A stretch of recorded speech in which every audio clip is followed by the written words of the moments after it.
Yo! Hello guys, in today's video, I'll show you how to easily fix the action needed no internet error in Windows 10 or 11.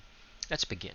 First, type in or go to your Windows menu over here, click on Registry, left click, then I want you to copy paste this registry path. I'm going to show it on my screen right now or at the description.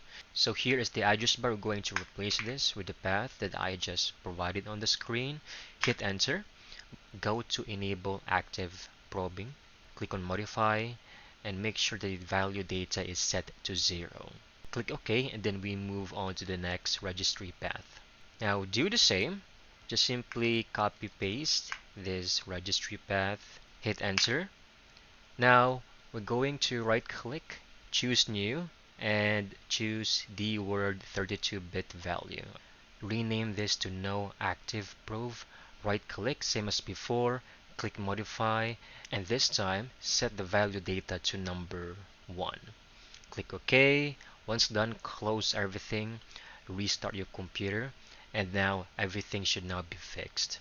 Quick and easy. I hope you found this video very helpful.